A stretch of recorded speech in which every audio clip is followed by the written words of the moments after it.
ให้เขาบ่อยากให้มีคดีต่อคนทั้งหลายเขาว่าต้องฟ้องขึ้นศาลป้าเขาฟ้องขึ้นศาลจะหมดไอ้เสียหลายเขาบ่ยอมบ่อยากไปแก้เวลาขึ้นศาลขึ้นสอบกับเขาอยู่ห่างไหนเงินเขาว่าเดียวจบกันเพียงตัวนั้นให้เขาได้หาอยู่หากินเขาก็มีเวลาในหาอยู่หากินใครคนเที่ยวที่ขึ้นไปเว้ากันอยู่ศาลเขาบ่เกิดเป็นคนขึ้นมาหาบ่มักคดีเขาบ่มักเรื่องเขาบ่เคยขึ้นกวนว่าศาลนี่มาสันได้เป็นหนีเขาหาใส่กันมากตั้งแต่พุ่นหอดเท่าปนีบ่จบ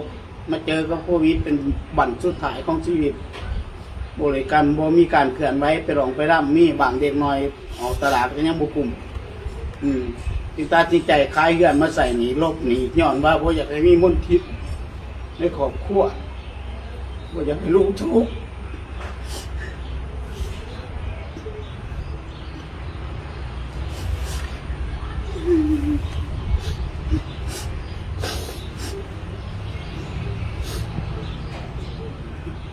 ครอบครัวเฮา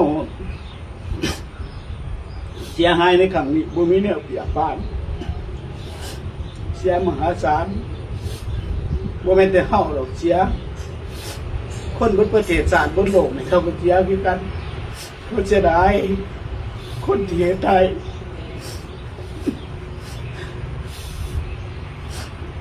ความเสียหายมันยิ่งใหญ่บ่เคยมีในชีวิตเฮา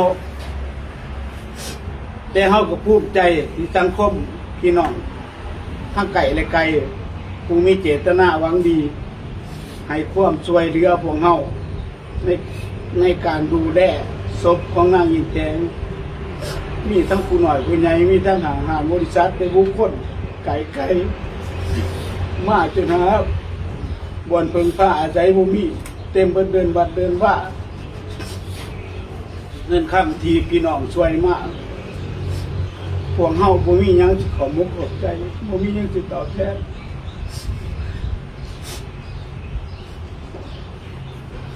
มีแต่เป็นตา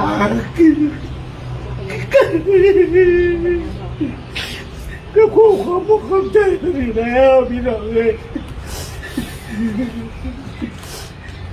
พี่น้องอุดหนุนสดเสียช่วยพวกเฮามากบ่ได้เฮ็ดหยังดอกพวกเฮาตอนรับแขกรับคนจะซ้ำแล้วงานของเพิ่นอาทิตย์หนึ่งพอดีเดี๋ยวเกี่ยวแวะมากันมาทุกสิ่งทุกอย่างบริหารอยู่ในงานนี้เคยใส่เงินเป็น100-200 ล้านก็ได้ใส่เงินมือนี่แหละในข้าวนี่แหละบ่เคยได้ก็ได้ในครั้งนี้บ่เคยเบิดหลายก็เบิดในครั้งนี้แหละย้อนน้ำใจคนดีพวกอุปถัมภ์เบิ่งแย่งพวกเฮาบ่ถิ่มบ่ปาขอขอบใจสังคมทั่วไปผู้เป็นดีหลายๆให้อยู่ดีมีแรงอายุมันยืนเจริญก้าวหน้าให้ร่ำให้รวยขึ้นกว่าเก่าเฮาเอาอะไรตัวนี้แล้ว